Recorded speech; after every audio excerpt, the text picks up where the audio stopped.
Continues to hear from dozens of other private contractors returning home from Iraq. It puts the injured person or the person with these stress symptoms coming out of the war zone that went over there and put their life at risk to support the troops. They've gone through hell.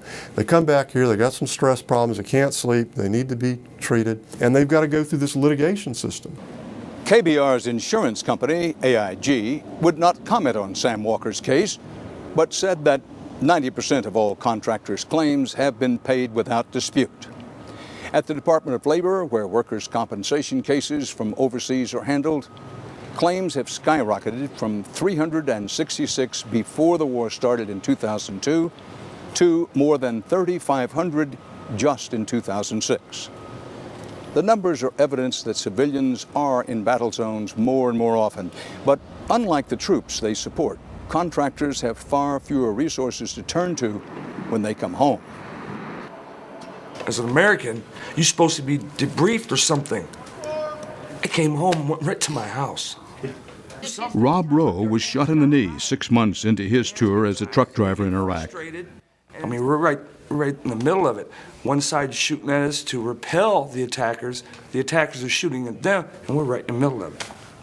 In February, Rowe met up with half a dozen other contractors home from Iraq at a VFW post in Knoxville, Tennessee, all of them looking for answers and support.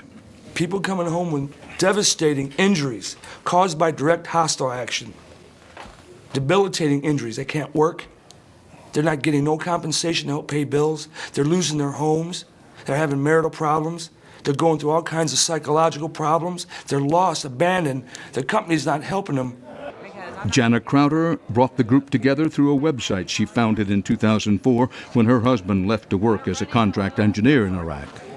When I first started, it was just, putting up the support ribbons. I made the support magnetic ribbons, and I started selling those on my website just to spread the word that American contractors were over there in Iraq, fighting alongside our soldiers.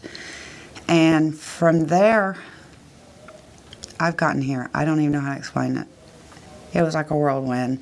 The phone calls started coming in, the emails started coming in. I opened up a support group. Linked through the website, AmericanContractorsInIraq.com, the meeting in Knoxville was a chance for some to share their stories and to start to find a way to come home. At night, I dream a lot about killing. I mean, honestly, I do. And I've never been that way. I don't sleep at night no more.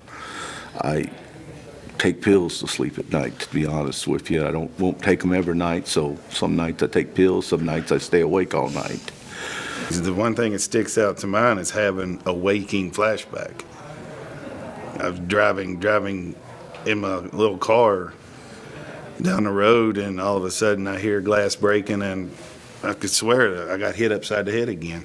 You go into a war zone. There's war. People are going to die. People are going to get hurt. I encountered a greater war when I came home than the one I left behind. They're truck drivers, they're police officers. They go over there with a livelihood. They want to use their livelihood to go over there and help the military. Well, they get over there and they get broke.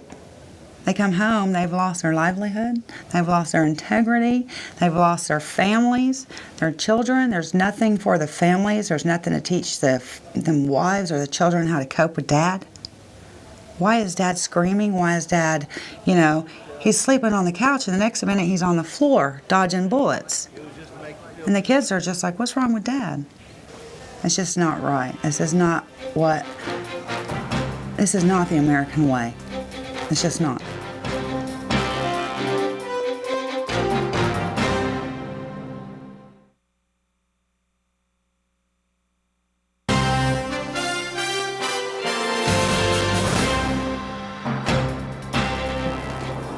It's been more than 30 years since the great baseball slugger Hank Aaron hit his 755th and final home run.